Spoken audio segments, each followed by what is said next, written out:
First of all, I would like to thank every one of you who came here today, because my job is right now to present the SOSMART project, so you understand the framework under which we're holding this workshop. But I'd really like to thank you all, because today you're going to help us do some work within the framework of this project. And I think I can actually add a little bit to the explanation about the 4 versus 3 levels of the ecosystem and landscape, but I will come to that later. You can go ahead. So just as a quick introduction, I'm from Chalmers University in Gothenburg, Sweden, and my university coordinates the SOSMART project. Is it okay? Is it in the same stack? Okay. So the original idea behind the SOSMART project is that this is a coordinated support action, meaning that the overall goal is to provide the European Commission with a roadmap to the kind of sustainable, socially sustainable future that we envision and want for future manufacturing, and what kind of research they will need to emphasize, encourage, and fund to get there. So the, oh, no, not yet. Oh. No. Hang on, okay. So I'll just keep freebasing here. Originally, we decided that we have to consider 3 different perspectives in any question having to do with social sustainability. On the one hand, we have the individual life balance case, where we have to explore what does the individual in a society want from life? Why would they choose to work in manufacturing? Why would they choose not to work in manufacturing? And what would make them stay at a job or transfer to another one? On the other hand, we have the, not yet. We have the industry business case, which is obviously very concerned also with the economical aspects. How do we get this together as a business case where you keep your workers, where you keep the worker knowledge and competence intact, where you grow it as a resource in and of itself?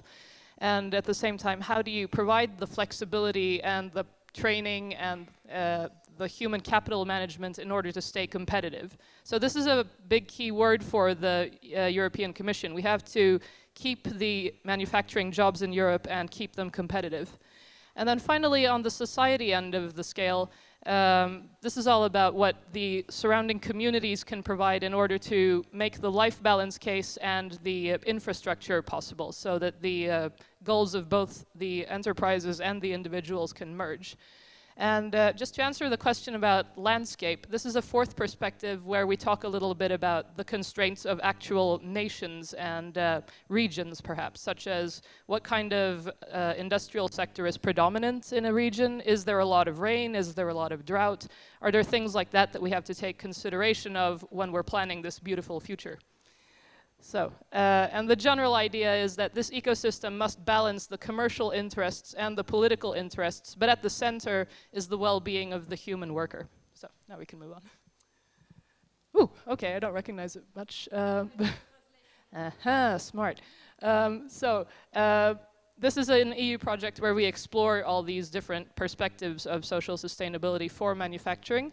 And the general challenge that is at the back of this is the demographic development of Europe. As many of you are aware, there has been a demographic change where excuse me, where fewer young people have been born the recent decades compared to how many older people are currently employed. And when all the older people move towards retirement at the same time, we face challenges of staffing and keeping the youth interested in this type of work, and also how to retain the competence and the knowledge of the older generation.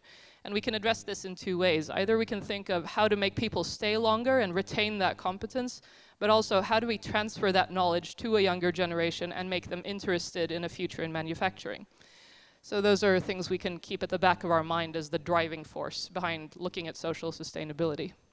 So what we want to do is look at both measurable and non-measurable aspects. So not just key performance indicators and numbers, but also what are the motivations and the needs behind the people that we want to stay in manufacturing in the future. We want to find the right scope for European manufacturing industry. In terms of telling the European Commission, we need to focus on building these infrastructures, supporting these technologies, targeting this demographic group so that they become interested. And this can be on so many different levels. So what we want to do today is welcome your perspectives. We have worked so much within our little consortium that now we want the things that you envision for the future and the challenges you see. Yeah, I think I covered everything now. Yes, please. So just for a bit of background perspective, our consortium is from 5 different countries, including Germany, Sweden, Finland, Italy, and Greece. 1, 2, 3, 4, 5. And we have been working together for the first year with pretty much building our knowledge about the landscape, finding the literature, and making frameworks that we can start involving other people in. So you guys are kind of our first public step into engaging a bigger community. So please go on. And so I would like to invite you all to maybe just take inspiration from this, but also think about what you see as the major challenges for making manufacturing a branch of work in Europe that will stay, that will grow in a sustainable way, and that will kind of become a resource unto itself. So now I'm a bit confused about how many slides I have left. Yes, please. All right. We have done some activities in parallel within the framework of this project that have not been workshops. So we've done a few company surveys, and we have done some theoretical explorations where we try to tie together social sustainability with economic sustainability. And we are gradually building a lot of events where we can involve outside stakeholders beyond the project, and just generally building a community that is well versed in speaking about social sustainability. And we also have involved a multidisciplinary experts board who give us input about the questions we ask. So we have someone covering ergonomics and safety, another one covering macroeconomic aspects, and so on and so on.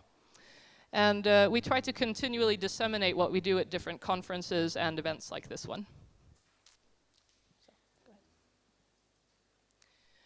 As it is right now, our main aims are to deliver to the industrial sphere different types of frameworks so that they can approach social sustainability and understand it in terms of how can you see social sustainability being enacted in your company. And much of it has to do with getting the perceptions that we get in scenario building workshops. What future do you see, and how do we have to develop Europe and research in order to get there? And the general focus is road mapping, that we want to determine together where do we want to end up in 2030 and what needs to be developed in order to reach that. So I would like to encourage everyone to regard each other here today as the beginning of a platform where you can reach other people who are interested in social sustainability. And please keep in touch.